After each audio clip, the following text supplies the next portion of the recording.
नमस्कार CSK news में आप सभी दोस्तों का एक बार फिर से बहुत बहुत स्वागत है। दोस्तों आज दिन भर की जो फटाफट ब्रेकिंग न्यूज निकल के आ रही है एक एक करके जानेंगे। दोस्तों बड़ी खबर निकल के आ रही है, आपको बता दें जम्मू कश्मीर के अनंतनाग में सुरक्षा बलों ने 4 आतंकियों को किया ढेर, बंद की गई इंटरनेट सेवा। सेना का बड़ा एक्शन जम्मू कश्मीर में। दूसरी बड़ी खबर में आपको बताएंगे फिलहाल डोनाल्ड ट्रंप ने किया वापसी का प्लान, जी रविवार को करेंगे ऐलान।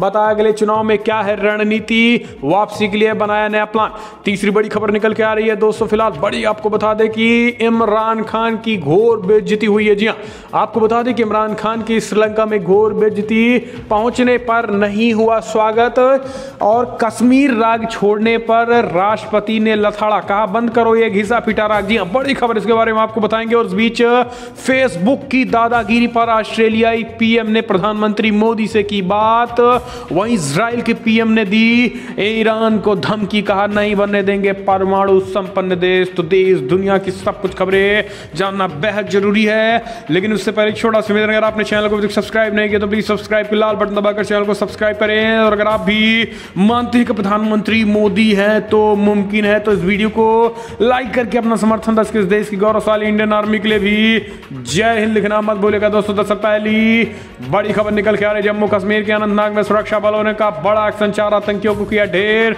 बंद की गई इंटरनेट सेवाओं को। जी हां, जम्मू कश्मीर के श्री गुफावारा अनंतनाग के सलगुल वन क्षेत्र में चल रही मुठभेड़ में सुरक्षा बलों ने 4 आतंकियों को मार गिराया है। मारे गए आतंकियों की संख्या को लेकर पुलिस का कहना है कि फिलहाल अभी तक 100 बरामद नहीं हुए हैं। 100 बरामद होने के बाद ही कुछ कहा जा सकता है। ऑपरेशन जारी है, कोई अफवाह न फैले, इसके मद्देनजर इंटरनेट सेवा को अस्थायी रूप से बंद कर दिया गया है। गौरतलब है कि इलाके में आतंकियों के होने की सूचना पर पुलिस, सेना और सीआरपीएफ ने मिलकर सर्च ऑपरेशन भी चलाया था। इस दौरान आतंकियों ने सुरक्षा बलों पर गोली चला दी थी, जिनका सुरक्षा कर्मियों भी मुंह तोड़ जवाब दिया था। ऑपरेशन जारी है। वहीं आपको बता दें कि अनंतनाग में अफवाहों का बाजार गर्म है, जिसको देखते हुए इंटरनेट सेवाओं को भी अस्थायी रूप से बंद कर दिया गया है। तो दोस्तों सेना का एक्शन, आपको बता दें कि पिछले कुछ दिनों से लगातार इन इलाकों में आतंकी एक्टिव थे। इसकी सूचना मिलते ही सेना ने सर्च ऑपरेशन चला और 4 आतंकियों को ढेर कर दिया है। हम चलते हैं, अपडेट लेते हैं। तो दोस्तों फिलहाल इमरान खान की श्रीलंका में घोर बेइज्जती, जबरदस्त तरीके से बेइज्जती हुई है। नहीं लेने, रिसीव करने नहीं पहुंचा श्रीलंका का कोई बड़ा पदाधिकारी। जी हां, लुंजो पुंजू को भेज दिए। इस बीच श्रीलंका में कश्मीर का मुद्दा उठा रहे थे तो राष्ट्रपति ने कहा बंद करो घिसा पिटा राग। श्रीलंका को आपको बता दें कि श्रीलंका पहुंचे इमरान खान की जबरदस्त बेइज्जती। एक तरफ श्रीलंका जाने का अभी रास्ता नहीं था तो भारत से उन्होंने अपने एयर स्पेस खोलने की इजाज़त मांगी, जिसके बाद भारत ने फिलहाल एयर स्पेस खोल दिया कि आप जाइए। इसके साथ ही आपको बता दें कि पहले श्रीलंका ने इमरान खान को पहली बेइज्जती तब की थी जब संसद में उनके भाषण को रद्द कर दिया था। आपको बता दें ये भाषण इसलिए रद्द किया गया था क्योंकि इमरान खान कश्मीर का मसला उठाने वाला था। लेकिन अब जब कश्मीर जब श्रीलंका पहुंचा इमरान खान किसी तरीके से भारत के ऊपर से जाकर के, तो वहां पर उसकी घोर बेइज्जती। पहले तो श्रीलंका का कोई बड़ा अधिकारी या बड़ा नेता, राष्ट्रपति का कोई करीबी, कोई भी व्यक्ति इमरान खान को लेना नहीं पहुंचा है। और दूसरा ये कि जब इमरान खान कोलंबो पहुंचकर कश्मीर का मुद्दा उठाने की बात कही तो वहां के राष्ट्रपति ने कहा फिलहाल इस मुद्दे पर फिर कभी चर्चा करेंगे, हमें पाकिस्तान और श्रीलंका के रिश्ते के बारे में बातचीत करनी चाहिए। आपको बता दिए खुलासा कोई और नहीं बल्कि पाकिस्तान की मीडिया जियो न्यूज़ ने खुलासा किया। उन्होंने कहा है कि फिलहाल जम्मू कश्मीर के मसले पर श्रीलंकाई राष्ट्रपति और प्रधानमंत्री दोनों ने बातचीत करने से इनकार कर दिया। उन्होंने कहा है कि हमें अपने निजी मसलों पर बातचीत करनी चाहिए, ना कि कश्मीर जैसे इशू पर बात करना चाहिए। आपको बता दें इसके कहने के बाद इमरान खान हर एक फोरम पर कश्मीर का मसला उठाता है। उसने सोचा कि श्रीलंका में भी ये चलेगा, लेकिन श्रीलंका में उसकी जबरदस्त बेइज्जती हुई है। दोस्तों आप इस पर क्या कहेंगे, कमेंट के माध्यम से राय दें। हम चलते हैं, अगले अपडेट लेते हैं। आपको बता दें बिग ब्रेकिंग निकल के आ रही है, जहां पर इजरायली के प्रधानमंत्री बेंजामिन नेतन्याहू ने दी ईरान को चेतावनी, कहा नहीं बनने देंगे परमाणु संपन्न देश। जी हां, इजरायल के प्रधानमंत्री बेंजामिन नेतन्याहू ने कहा है कि फिलहाल वो ईरान के साथ किसी भी परमाणु समझौते पर भरोसा नहीं करने जा रहे हैं। नेतन्याहू ने चेतावनी दी है कि वो ईरान के नेतृत्व को परमाणु हथियार हासिल करने से रोकने के लिए हर चीजें करेंगे। इजरायली पीएम ने यह बयान ऐसे समय पर दिया है जब उन्होंने रक्षा मंत्री, विदेश मंत्री, सेना प्रमुख और खुफिया एजेंसी मोसाद के प्रमुखों के साथ अमेरिका के बाइडेन प्रशासन के ईरान के साथ परमाणु समझौते पर चर्चा करने के प्रस्ताव पर बैठक किया। प्रधानमंत्री नेतन्याहू ने कहा है कि इजरायल ईरान के अतिवादी प्रशासन के साथ समझौते पर भरोसा नहीं कर रहा है। इस हमने पहले ही उत्तर कोरिया के साथ इस तरीके के समझौते को बेकार होते देखा है। समझौते के साथ ही समझौते के बिना ये सब सुनिश्चित करेंगे कि ईरान परमाणु हथियारों के साथ लैस हो जाए। इधर ईरान ने अपने परमाणु प्रतिष्ठानों के अंतर्राष्ट्रीय निरीक्षण पर रोक लगाने आधिकारिक रूप से शुरू कर दिए हैं। ईरान के इस कदम का उद्देश्य यूरोपीय देशों और अमेरिका यानी बाइडेन प्रशासन पर आर्थिक प्रतिबंध हटाने तथा 2015 के परमाणु समझौते को बहाल करने के लिए दबावी बनाना है। सरकारी टीवी पर प्रसारित खबर में कहा गया है कि ईरान ने अंतर्राष्ट्रीय परमाणु ऊर्जा एजेंसी के निरीक्षकों के साथ सहयोग घटाने के लिए अपनी धमकी के बाद ठोस कदम उठाए हैं। ईरान ने कहा है कि उनकी योजना अतिरिक्त प्रोटोकॉल के क्रियान्वयन को रोकना है जो ऐतिहासिक परमाणु समझौते के तहत तेहरान और IAEA के बीच हुई है। हम चलते हैं, अपडेट लेते हैं। फिलहाल डोनाल्ड ट्रंप ने फिर वापसी का किया ऐलान, कहा रविवार को करेंगे। दरअसल आपको बता दें, डोनाल्ड ट्रंप ने अमेरिका की राजनीति में फिर सक्रिय होने का फैसला लिया है। ये खबर वेबसाइट axios.com ने ट्रंप के सहयोगियों के हवाले से किया है। ट्रंप ने अपने फैसला करते हुए भरोसा कहा है कि मजबूत होने के लिए रिपब्लिकन पार्टी के समर्थकों ने उनका मजबूत आधार बना दिया। अगले रविवार को वे इस बात का साफ संकेत दे देंगे 2024 के राष्ट्रपति चुनाव में उनके उम्मीदवार बनने की संभावना कायम है। वेबसाइट एक्सियोज ने कहा है कि फिलहाल अगले हफ्ते ट्रंप कंजर्वेटिव समूहों की एक बड़ी सभा को संबोधित करेंगे। व्हाइट हाउस में विदाई के बाद ये उनकी पहली सार्वजनिक सभा होगी।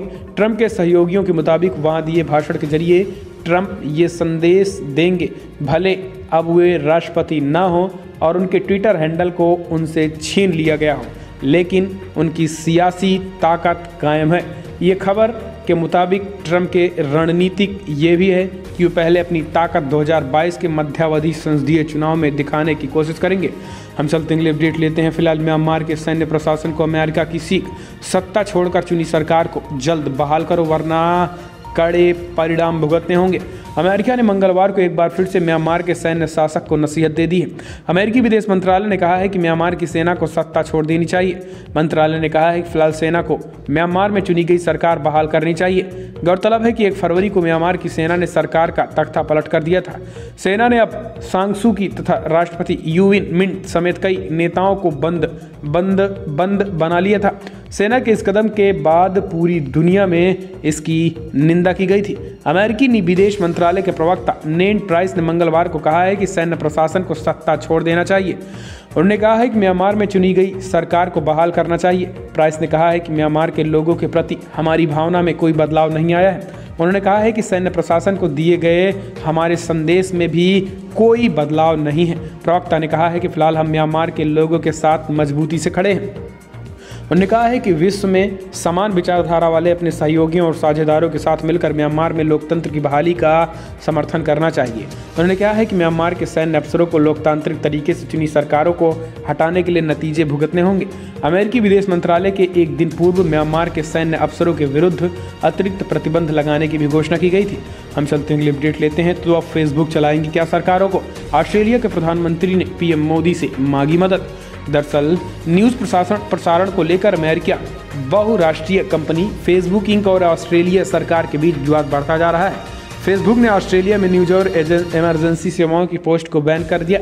इसके बाद ऑस्ट्रेलिया के प्रधानमंत्री स्कॉट मॉरिसन ने भारत के पीएम नरेंद्र मोदी से फ़ोन पर बातचीत की और उनकी मदद मांगी। द सिडनी मॉर्निंग हेराल्ड के अनुसार ऑस्ट्रेलिया के प्रधानमंत्री स्कॉट मॉरिसन ने गुरुवार को प्रधानमंत्री मोदी से फ़ोन पर बातचीत की। मॉरिसन ने कहा है कि वो दुनिया को बदल रहे हैं, लेकिन इसका मतलब ये नहीं कि वो अब दुनिया को भी चलाएंगे। हम बड़ी टेक कंपनियों की इन धमकियों से डरने वाले नहीं हैं। वे हमारी संसद पर दबाव बनाने की कोशिश कर रहे हैं क्योंकि हम महत्वपूर्ण न्यूज़ मीडिया बारगेनिंग कोड पर वोटिंग कर रहे हैं। फेसबुक पर न्यूज़ साइट्स के पोस्ट को लेकर ऑस्ट्रेलिया सरकार और फेसबुक के बीच काफ़ी समय से विवाद चल रहा है। हाल ही में फेसबुक ने काफ़ी अप्रत्याशित कदम उठाते हुए ऑस्ट्रेलियाई सरकार के एक कानून के विरोध में वहाँ के न्यूज, हेल्थ और इमरजेंसी सेवाओं के पोस्ट पर रोक लगा दी थी। इसके लिए फेसबुक की काफ़ी आलोचना भी हुई थी। हम चलते हैं, अगले अपडेट लेते हैं दोस्तों। फिलहाल फ्रांस के नए बिल को लेकर झूठ फैला रहा था पाकिस्तानी राष्ट्रपति पेरिस ने लगाई लताड़।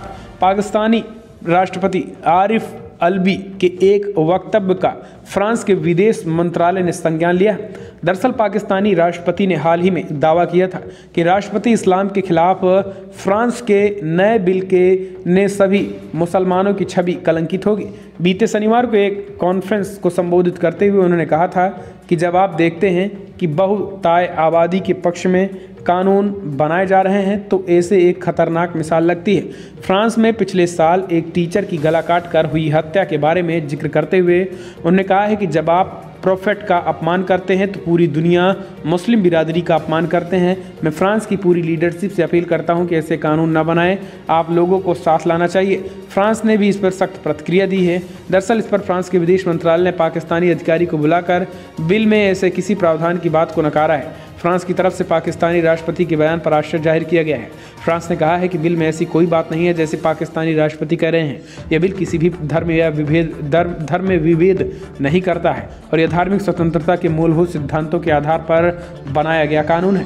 हम चलते हैं, अगले अपडेट लेते हैं। फिलहाल दोस्तों बड़ी खबर, तनाव बॉयकॉट बेअसर, चीन फिर बना भारत का नंबर 1 ट्रेड पार्टनर। पिछले साल भारत चीन सीमा पर जबरदस्त तनाव और इसके बाद देश में चीन विरोधी माहौल बढ़ने, चीनी माल के बायकॉट जैसे अभियानों का ऐसा लगता है कि खास असर नहीं पड़ा है। साल 2020 में चीन एक बार फिर से भारत का सबसे बड़ा व्यापारिक साझेदार बन गया है। इसके पहले यानी साल 2019 में भारत का सबसे बड़ा कारोबारी साझेदार अमेरिका हो गया था और चीन दूसरे स्थान पर था।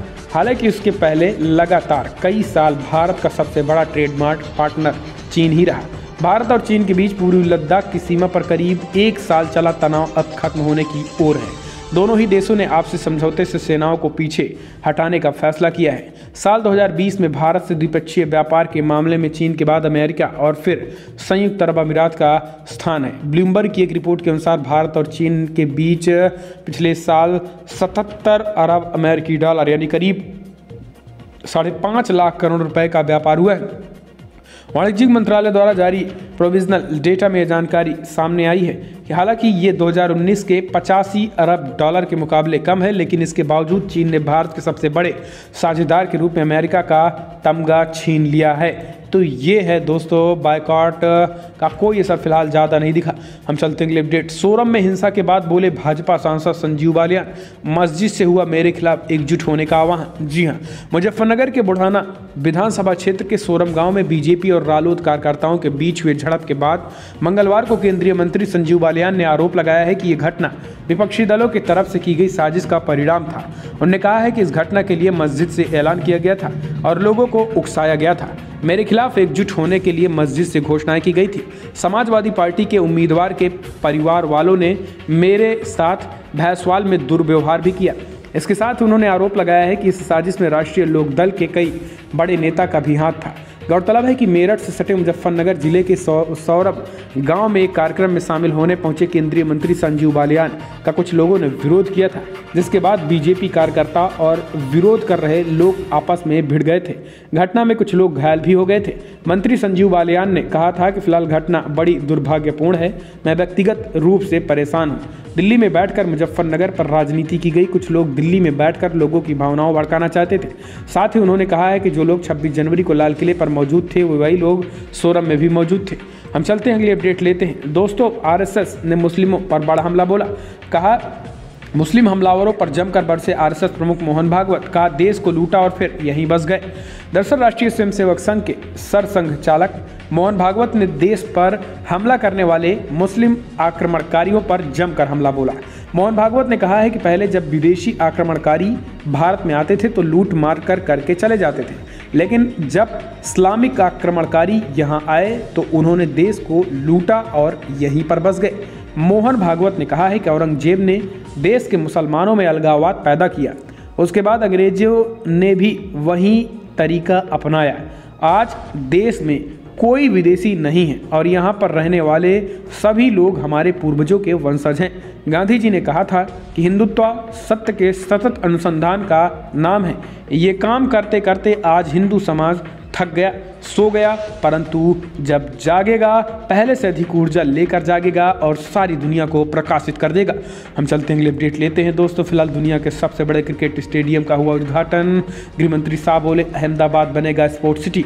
दरअसल दुनिया के सबसे बड़े क्रिकेट स्टेडियम का उद्घाटन गुरुवार के अहमदाबाद में राष्ट्रपति रामनाथ कोविंद ने आज कर दिया है। बुधवार को कार्यक्रम में केंद्रीय मंत्री अमित शाह ने ऐलान किया है कि इस स्टेडियम का नाम नरेंद्र मोदी स्टेडियम होगा। आपको बता दें कि इस स्टेडियम पर बुधवार को भारत और इंग्लैंड के बीच पिंक बॉल टेस्ट खेला जाना है। गृहमंत्री अमित शाह ने ऐलान किया है कि फिलहाल हमने यहाँ इस तरीके की सुविधा कर दी है कि 6 महीने से ओलंपिक, एशियाड और कॉमनवेल्थ जैसे खेलों का आयोजन कर सकता है। अहमदाबाद को अब स्पोर्ट्स सिटी के नाम से जाना जाएगा। अमित शाह ने कहा है कि नरेंद्र मोदी ने बतौर गुजरात सीएम इसका सपना देखा था, जो अब पूरा हुआ है। नए स्टेडियम को दुनिया के सबसे बड़े और सबसे हाईटेक स्टेडियम के तौर पर विकसित किया गया है। गृहमंत्री ने कहा है कि फिलहाल नरेंद्र मोदी के साथ लंबे वक्त से काम कर रहा हूँ। उन्होंने हमेशा युवाओं के खेल के लिए प्रोत्साहित किया है। खेलो इंडिया योजना के तहत इसी विजन को गांव-गांव तक पहुंचाया जा रहा है। अमित शाह ने ऐलान किया है कि करीब 600 स्कूल को इस स्टेडियम के साथ जोड़ा जाएगा। सभी स्कूलों के बच्चों को यहां पर लाया जाएगा और खेलने का मौका दिया जाएगा ताकि विश्व भर में नाम कमा सकें। हम चलते हैं, अपडेट लेते हैं। तो दोस्तों फिलहाल बड़ी खबर निकल के आ रही है। दोस्तों आपको बता दें, प्रधानमंत्री किसान स्कीम को लेकर पीएम मोदी ने किया ऐलान। कहा किसानों की आय दोगुनी हो, इसके लिए सरकार हर एक कदम उठा रही है। केंद्र सरकार की महत्वाकांक्षी प्रधानमंत्री किसान सम्मान निधि योजना के 2 साल पूरे होने पर बुधवार को प्रधानमंत्री नरेंद्र मोदी ने कहा है कि इससे करोड़ों किसानों के जीवन में बदलाव आया है और ये आत्मनिर्भर भारत अभियान के अभिन्न अंग बने हैं। पीएम मोदी ने ट्वीट करके कहा है कि पीएम किसान निधि की लॉन्चिंग को आज 2 साल पूरे हो गए हैं। अन्नदाताओं के कल्याण को समर्पित इस योजना से करोड़ों किसान भाई बहनों के जीवन में जो बदलाव आए हैं, उसमें हमें उनके लिए और अधिक काम करने की प्रेरणा मिली है। उन्होंने कहा है कि अन्नदाताओं के जीवन को आसान बनाने और उनके आय दोगुनी करने का जो संकल्प देश ने लिया है, उसमें पीएम किसान सम्मान निधि की महत्वपूर्ण भूमिका और आज हमारे किसान आत्मनिर्भर भारत अभियान के भी अभिन्न अंग बन गए हैं। इस योजना की शुरुआत 2019 में आज ही के दिन हुई थी। इसके तहत सरकार किसानों के बैंक खातों में हर साल 6,000 रुपये जमा करती है। हम चलते हैं, अपडेट लेते हैं। तो दोस्तों फिलहाल बड़ी खबर निकल के आ रही है, जहां पर चमोली आपदा में लापता 134 लोग मृत घोषित होंगे। केंद्र के आदेश पर सरकार ने जारी किया नोटिफिकेशन। चमोली में 7 फरवरी को आई आपदा में लापता लोगों के परिजनों को जल्द ही मृत्यु प्रमाण पत्र जारी कर दिया जाएगा। इस संबंध में केंद्र से मिले दिशा निर्देशों के बाद उत्तराखंड सरकार ने भी अधिसूचना जारी कर दी है। चमोली आपदा में 204 लोग अभी लापता हैं। इसमें से 700 बरामद किए जा चुके हैं, जबकि 134 लोग अभी भी लापता हैं। इसकी तलाश के लिए चमोली के ऋषि गंगा और धौली गंगा घाटी के साथ ही तपोवन टनल और बैराज साइट पर पिछले 16 दिनों से सर्च अभियान लगातार जारी है। अब इन सभी 134 लोगों को मृत घोषित करने के लिए सरकार को अधिसूचना जारी कर दी गई है। हम चलते हैं, अपडेट। भूमाफियाओं से यूपी में मुक्त कराई गई हैं 67,000 हेक्टेयर जमीन। सीएम योगी बोले बना रहे हैं खेल मैदान। मुख्यमंत्री योगी आदित्यनाथ ने कहा है कि भूमाफियाओं के चंगुल से जमीनें मुक्त कराकर वहां खेल के मैदान विकसित कराए जा रहे हैं ताकि गांव में बच्चों एवं युवाओं का शारीरिक एवं मानसिक विकास और बेहतर हो सके। प्रदेश में अब तक 67,000 हेक्टेयर से ज़्यादा भूमि खाली कराई जा चुकी है। हमारी कोशिश है कि ग्राम पंचायत स्तर पर प्राथमिक विद्यालयों के नज़दीक खेल मैदान बनाए जाएं। मुख्यमंत्री ने ये बातें विधान परिषद में प्रश्नकाल के दौरान सदस्य सुरेश कुमार त्रिपाठी द्वारा खेल एवं युवा कल्याण मंत्री से पूछे गए सवाल के दौरान कही है। दरअसल अनुपूरक सवालों का युवा कल्याण राज्य मंत्री उपेंद्र तिवारी सही प्रकार से जवाब दिए। हम चलते हैं, अपडेट लेते हैं। दोस्तों फिलहाल बड़ी खबर, महाराष्ट्र में उद्धव के मंत्री के स्वागत में जुटे 10,000 लोगों पर केस, लेकिन मंत्री का नाम FIR में ही नहीं। यानी अब आप समझिए, दरअसल आपको बता दें कि महाराष्ट्र से निकल के आ रहे महाराष्ट्र की उद्धव सरकार की कैबिनेट में शामिल संजय राठौर एक बार फिर विवादों में आ गए। दरअसल मंगलवार को संजय राठौर यवतमाल स्थित अपने आवास में सड़क मार्ग के जरिए वाशिम जिले स्थित पोहरो देवी के मंदिर पहुंचे थे। यहाँ महाराष्ट्र सरकार में मंत्री संजय राठौर ने पूजा अर्चना की, लेकिन मंदिर के बाहर बड़ी संख्या में मंत्री के समर्थक जुट गए थे, जिसके बाद समर्थकों पर तो FIR दर्ज हो गए, लेकिन मंत्री महोदय पर ही FIR नहीं हो सकी है। तो दोस्तों फिलहाल बड़ी खबर में इतना है, लेकिन अगर आपको वीडियो पसंद आया तो लाइक करें, शेयर करें, कमेंट के माध्यम से आप अपनी राय देना ना भूलें। इस वीडियो में इतना ही। जय हिंद, वंदे मातरम।